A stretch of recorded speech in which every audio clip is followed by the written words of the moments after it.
This video is brought to you by CuriosityStream and Nebula. See my exclusive Nebula series, Mysteries of the Human Body, and get a year of CuriosityStream for less than $15 when you click the link in the description.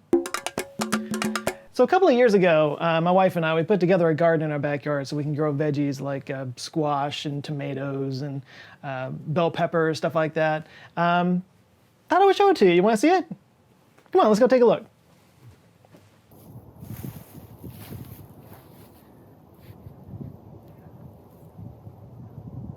We're not very good at it.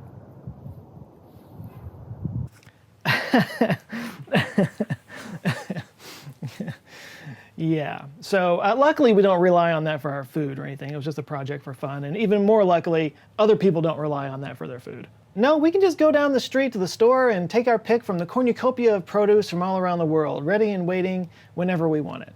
This is a convenience that most people did not have throughout history, but it comes with a cost.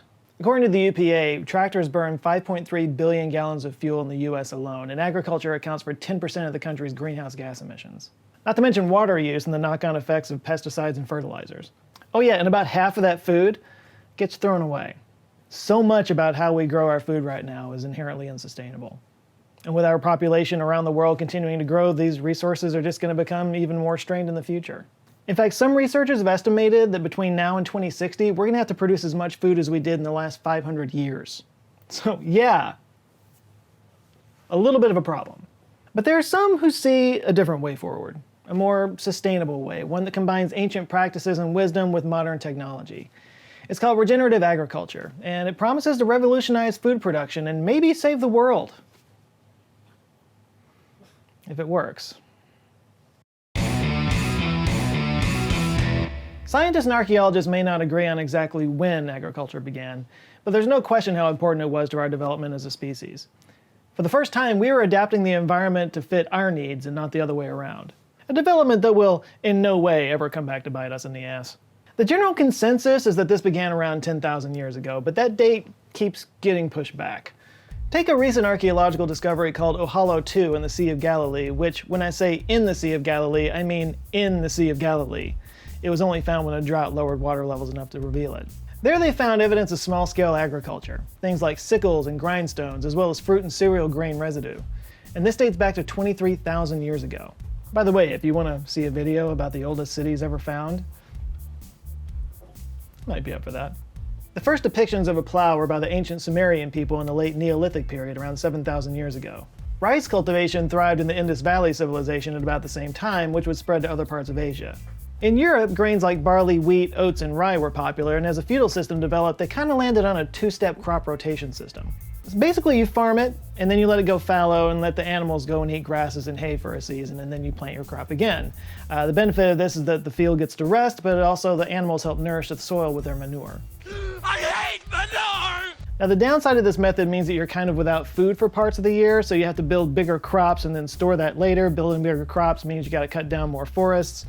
It just wasn't that sustainable. A new pattern emerged in the late Middle Ages where they used 3 fields. This allowed them to plant year-round and still give one of the crops time to rest. Now around the 1400s, it became more popular to plant cover crops in the off-season instead of just letting the fields go fallow. These were non-edible plants that kind of helped hold the water in the soil and prevent erosion. I'll get into those later. But the biggest change in agriculture took place along with the Industrial Revolution in the 18th and 19th centuries. As roads and transportation infrastructure improved and farms became mechanized, the productivity of farms went off the charts and populations grew accordingly. This is often called the Second Agricultural Revolution. But of course, human's gonna human, and eventually we push these practices to the breaking point. Enter the Dust Bowl. Yeah, as if the Great Depression wasn't bad enough, we also experienced an unprecedented ecological disaster on top of it. Overproduction of crops combined with a 10-year drought led to massive loss of topsoil across Texas, Oklahoma, Kansas, Colorado, and New Mexico. Massive blizzards of sand darkened the skies as farmers went bankrupt in record numbers and the nation experienced food insecurity. Yeah, this must have come as a shock to the people in charge at the time, because the prevailing wisdom at the time was that America was the land of plenty. In fact, according to the Bureau of Soils in 1909, quote, "The soil is the one indestructible, immutable asset that the nation possesses. It is the one resource that cannot be exhausted, that cannot be used up." That was wrong. There are a combination of factors like the creation of the Soil Conservation Service, which now is called the Natural Resources Conservation Service, that farm subsidies and a new level of mechanization spurred on by World War II, we did eventually pull ourselves out of the dirt. Once again, we were able to innovate our way out of a problem and found a way to make... One of the big innovations, by the way, was the Haber-Bosch method for synthesizing ammonium nitrate. This made fertilizers cheap and abundant. It also made bombs back in World War I, so slightly better use. Pesticides came into wide use during this time as well, and some of the earliest ones actually had arsenic in it, because apparently we learned nothing from the Victorians. And we've essentially been pounding the ground for more ever since. And this modern style of agriculture has led to issues from dangerous runoff, toxic chemicals, soil erosion, and yeah, as I mentioned before, 700 million tons of CO2 every year in the US alone. We've become so reliant on our industrial modern agriculture that we've kind of forgotten all the tried and true methods that sustained our species for thousands of years. Of course, the flip side of that is that those tried and true methods couldn't sustain our species at the population level that we're currently at, which the only reason why we're at this population level is because of the industrial agriculture. We're kind of stuck in a loop here. And this is where regenerative agriculture comes in. Dear Lord, did I just spend 5 minutes going all the way back to the very beginning of human agriculture just to make this one point? You know what? I'm gonna save you some time. Here. Jesus. Okay, so the term regenerative agriculture is a fairly amorphous one. There's no set definition of what is and what isn't regenerative agriculture. It basically just encompasses various practices that aim to make farming a less extractive process, with a large focus on mimicking nature. It often involves planting mutually beneficial crops like the Three Sisters method that was practiced by Native American tribes in the Northeast, and like basil and tomato being planted together, and now I want a caprese salad. It also focuses on maintaining a healthy fungal and bacterial microbiome in the soil for greater productivity, as well as maintaining healthy root systems that lock in the topsoil and prevent erosion. But one of the biggest selling points, especially considering our current climate situation, is that regenerative farming produces far less CO2, and in fact, can kind of act as a carbon sink and lock carbon into the ground over time. So, with all that in mind, here are some of the various practices that make up regenerative agriculture. First, let's talk about cover crops.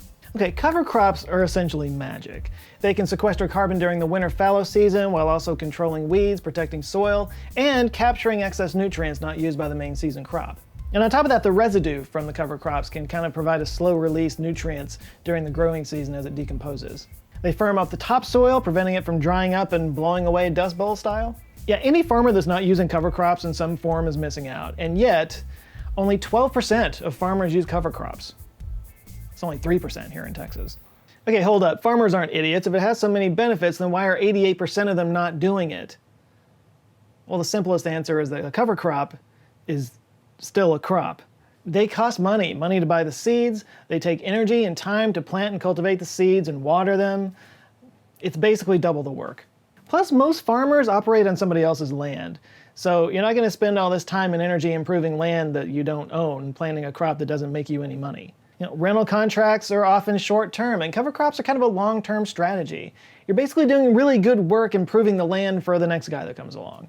And if you're a farmer and you're barely getting by because soybeans have cratered in price or whatever, you're not going to use cover crops or let your land just go wild to make the hippies happy. Making something like this happen is going to require financial and political support. But farmers only represent about 2% of the voting population, so good luck with that. But if you're a farmer and you own the land, it's a reasonable long-term investment in the health of your farm. Unfortunately, in our current big ag situation, these are usually relegated to only small family farms. This is an effort that does need to be supported with government incentives, which, just saying, it was part of the Green New Deal, which never got passed. But the way things are going, this just might be inevitable. Our topsoil is in danger. In fact, Iowa, for example, they're losing topsoil at 16 times the natural rate. Some are concerned that we might be knocking on the door of a new Dust Bowl without some kind of intervention. Next on the list is intensive rotational grazing. This one is a great idea, until it's not. This basically involves strategic grazing of livestock in the fields. The livestock eats the crop, maybe it's just the cover crop, and then poops it back onto the ground filled with microbes and nutrients. The trick is keeping these organic lawnmowers moving from one plot to the next without letting them eat too much of the crop and then, damaging the roots. Now, one way to do this is with electric fences, mobile electric fences that can sort of corral the cows where you want them to go. The trouble with this, as you may have already figured out, is it only really works well in small areas. You know, the larger the plot, the more cows you need to graze it, the bigger the fences you need. It doesn't really scale up. So proponents of the idea might say that that's a good thing, you know, keep farms small. Instead of having hundreds of giant industrial farms, we should have thousands of smaller, more sustainable farms. Which does sound great, but the reality is there's just not that many farmers out there, or people who really want to farm. So while this practice might greatly help small farms that already exist, it's not really something that's going to take the place of our current system we have. So it's more of a niche thing, really. Another practice is no-till farming. If you're not familiar with the term tillage, it basically means to sort of tear up the soil. And there's some good reasons to do this. One is to aerate the soil, to break up the stalks and the roots from the last season and expose new seeds to the soil as much as possible. But there are some reasons not to do it. Soil erosion being a big one, plus it can dry out the soil and kill beneficial microbes and fungi and earthworms, which, by the way, they release carbon into the atmosphere when they decompose. So no-till farming basically involves not tearing up the soil and letting it just sort of layer onto itself like a lasagna. So depending on the type of soil that you're working with, you can either like implant the seeds into the ground like giant hypodermic needles, or they can simply fold the soil back and plant a seed and then foil it back up again, which is kind of mesmerizing actually. This uses far less fuel than traditional farming, which usually uses about 6 gallons of diesel per acre. No-till uses only 2. So assuming the cost of diesel is around $3 a gallon, a 1,000 acre farm could save $18,000. Plus, no-till farms retain a lot more moisture, which is really good in drought conditions. For every 1% of organic matter, an acre of soil can hold 16,500 gallons of water. Conventional ag soil has 0.5% of organic matter. Regen farms can have up to 5% organic matter per acre. That's 82,500 gallons per acre. And yet, only 21% of farms use no-till practices. The reason for this, big surprise, money.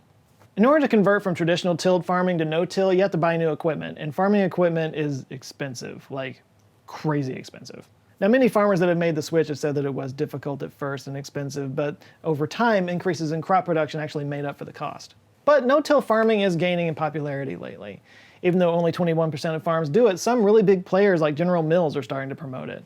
So hopefully this becomes more the norm in the future. Then you've got composting. Composting is nothing new, and it's pretty well known. You might even do it yourself, either with a composting pile in your backyard or with a rotating composter like I have. Composting is basically just decomposition of organic material that gets cycled back into the soil. If you do no-till farming, you kind of naturally get a kind of composting as layers of soil get added on. So whereas with rotational grazing, the cows wander the fields and deposit the manure naturally, with composting, often the farmers will kind of create a central area where the cows are kept and the manure can be harvested and then sprayed on the crops. I hate manure. Although, like with rotational grazing, there are scaling issues. Most farmers can go about 5 miles before the spraying of the manure becomes cost prohibitive. Composting is super important in smaller farms, though, because it recycles the nutrients and reduces the amount of inputs. That's kind of a recurring theme with regen farming, is reducing the inputs, meaning fertilizers and pesticides being added to the fields. Nutrients are precious, and it's all about recovering and reusing them as much as possible. Yeah, nutrients on a regenerative farm are kind of like water on Arrakis, right? Every drop counts. By the way, if you have a home and a backyard, there's nothing stopping you from composting. Like, it kind of drives me nuts whenever I see people bagging up their grass clippings or their leaves and then throwing them away. It's like, what are you doing? Like, you're taking something natural, wrapping it in plastic, and then using chemicals to do the same thing on your yard that the natural thing would have done. It's insanity. And last but not least, we've got agroforestry.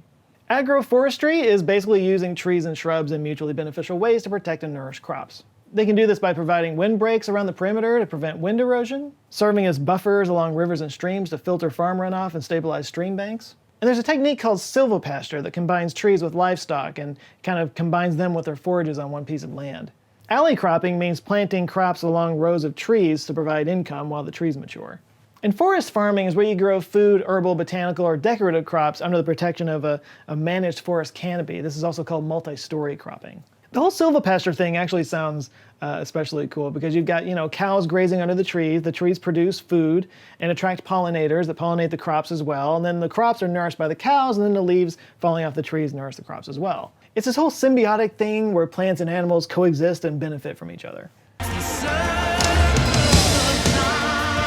The problem, as you've heard many times in this video, is scale. Once again, what works great for small and medium-sized farms just isn't practical for the big industrial farms that make up the vast majority of the food production in the United States and the vast majority of CO2 emissions.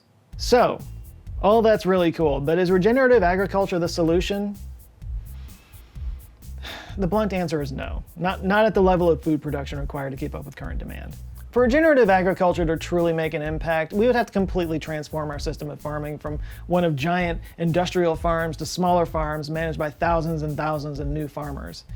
And we would have to completely change our standard of living to one where we have less food variety, and I don't think that's something most people are going to be okay with.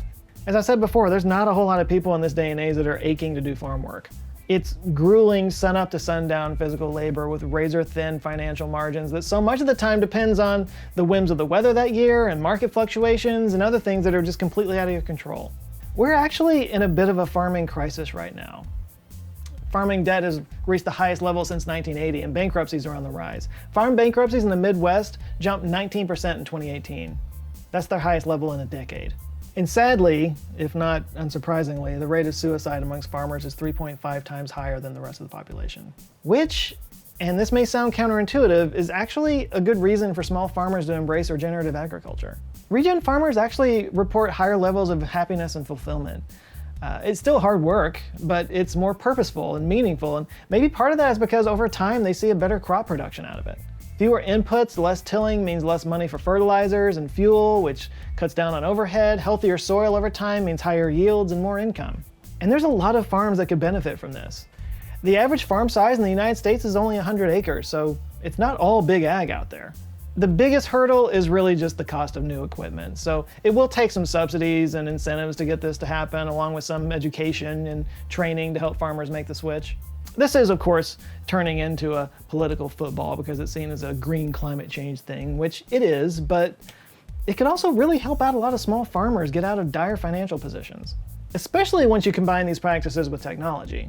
Farming is a lot more than just throwing seeds on the ground and adding water. Crops are not chia pets. They have to be carefully managed and with as little human effort as possible. This has been the struggle since the Sumerians made the first plow. But a new wave of agricultural technology might superpower those old, more sustainable farming practices. For instance, satellite technology makes it possible for farmers to get up-to-the-minute reports on moisture retention in their fields. Autonomous farm equipment allows 1 or 2 people to work an entire crop far more efficiently than a whole team of people. New discoveries in fungi science boost nutrient distribution in the fields. And then there's the transgenic plants that are genetically altered to resist drought and pesticides and are able to fight disease. Like, imagine a human that can go 2 weeks without water and make their own penicillin. That's basically what these plants can do. All of these will help small farmers operate at more of a profit.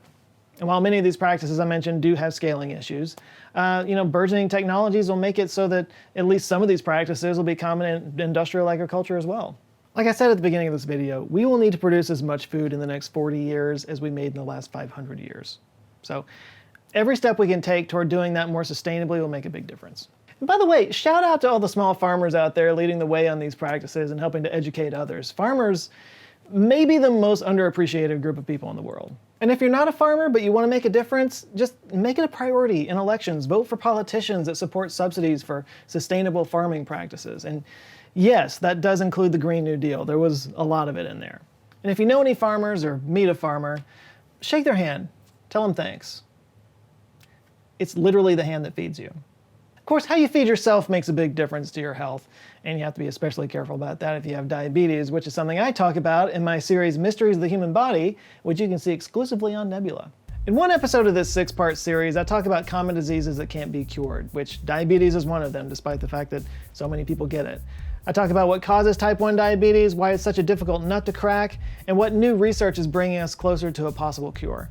In other episodes, I talk about extremely rare and weird diseases, human oddities, weird medical treatments, and beliefs from history, and the mystery of why we age and die. It's a really fun series that we released throughout this last year. If you haven't had a chance to check it out, it's worth it. It's a lot of fun. Plus, with Nebula, you have access to original series from other amazing creators like Real Engineering, Real Life Lore, Windover Productions, and more that you can't see anywhere else. And you can watch all of their YouTube content, as well as mine, totally ad-free. And the best part is you get Nebula totally for free when you sign up for CuriosityStream. CuriosityStream is the premier documentary and educational streaming platform with thousands of titles from some of the best filmmakers from all around the world. If you like today's video, you might like the series The Future of Food, which follows the journey of our species from hunter-gatherer days to industrial food production we have now, to where it might go in the future. It's a 5-part series that provides a lot more context than I was able to get across here, so it's worth checking out. But yeah, CuriosityStream has partnered up with Nebula to offer you free access to Nebula when you sign up for CuriosityStream. For a year of their service, it only costs $14.79. Now, in case you weren't paying attention, that's 2 great streaming services for an entire year for less than $15. It's the craziest deal in the world, and it gives you access to my exclusive series, and all you have to do is go to curiositystream.com/joescott and sign up for the package deal. I'll put the link down in the description below. All right, big thanks to CuriosityStream for supporting this video, and a huge shout out to the Answer Files on Patreon and the members here on YouTube who are forming an awesome community, just being really great people. I want to shout out some new people. I got to murder some names real quick. These are new members that have joined. We got Rajveer, Marcy Lee Nelson Murray, Grandpa Merlin, Robert Sparks, Joshua Hawley, Nicholas Hoffman, Christina Rose Nemo, Adam Schnur, Shane Cilliers, Matthew Roderick, Pat Hurley, Nostradamus, C. Cooper, Vin Tenors, Michael Redden, Alyssa Richard, Major Ziff, Christopher Huntington, and Zal. I think I got all those right. Thank you guys so much. And if you would like to join them, get early access to videos, exclusive live streams that nobody else gets to see, and have a nice little funny little thing next to your name, make you stand out, make you special in the comments, just click the little join button down below. Please do like and share this video if you liked it. And if this is your first time here, maybe check this one out because Google's been watching you and they think that you would like watching that. You can also check any of the others down here that have my face on them on the side of the screen if you're watching on your browser. Go check them out, and if you enjoy them, I do invite you to subscribe. I come back with videos every Monday. All right, that's it for now. You guys go out there, have an eye-opening rest of the week. Stay safe, and I'll see you next Monday. Love you guys. Take care.